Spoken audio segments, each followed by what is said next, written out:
Hello and welcome to the Dukascopy TV studios in Geneva. I'm Sam Meredith, and joining me today to discuss the automated exchange of information is Principal Consultant from Capco, Thomas Weiser. Welcome, thank you. Now, firstly, Thomas, if we look at Switzerland's relationship with the EU and Australia in particular, are there any differences among the agreements they've made? Can you explain both of these? First of all, you have there two technical legal setups between these two agreements. The one is a bilateral governmental agreement between Switzerland and the EU, finally based on the European Savings Directive from 2005, where already a certain option of exchange of information of interest income was implemented. The second one, the Australia agreement, is an agreement between the two respective authorities of the two countries. Content-wise, currently there is no material difference between these two agreements. So currently also the legislation still promises that it remains like it, also with looking at potential future agreements.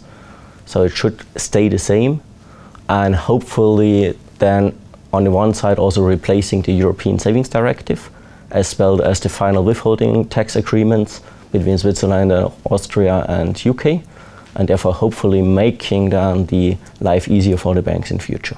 Right, well Thomas, you don't seem completely convinced with the implementation of this global standard of the AEOI, so what more can be done?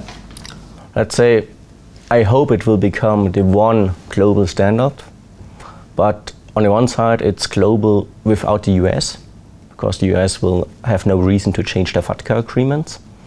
And on the other side, global means also that local specialities are not considered in these agreements. Means from a sending perspective, some countries might consider something is redundant or obsolete. From a receiving perspective, you will identify gaps and misleading information. Just giving there, let's say, one or two simple examples. For example, UK will have to live with calendar year reporting, what is different to their fiscal year. Or some transactions or events will be interpreted differently per sending country.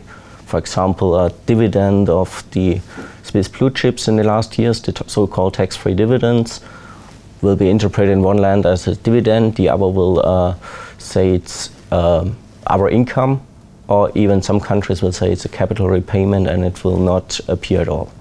And lastly for today, what are your recommendations for Swiss bankers, but also our viewers as well? Let's say for the banks, I would recommend before starting implementing the regulation, first looking what you have done in the last years. If you have been impacted like from regulations like FATCA or the so-called US tax program. Also think about what other regulations come up, like MiFID II, FITLAG, or changes in the AML sector, and then consider what are the gaps and implement it. But then also think about what is the impact towards the clients. Let's say many banks have implemented in the last years what they call a white money strategy, means for example for the European beneficial owners that they forced them to go for voluntary disclosure and no more anonymous withholding. But think about that this was only relevant for investors invested into interest-bearing products.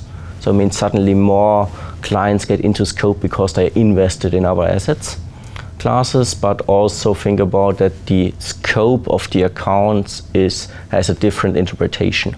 So it's now a more wider interpretation of beneficial owners, controlling persons, etc.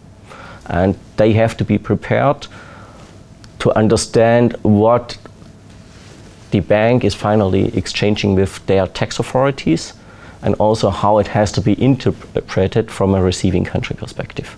Thomas, thank you very much. Thank you. And thank you for watching. Keep clicking back to Dukascopy TV for more updates and exclusive interviews. We'll see you next time.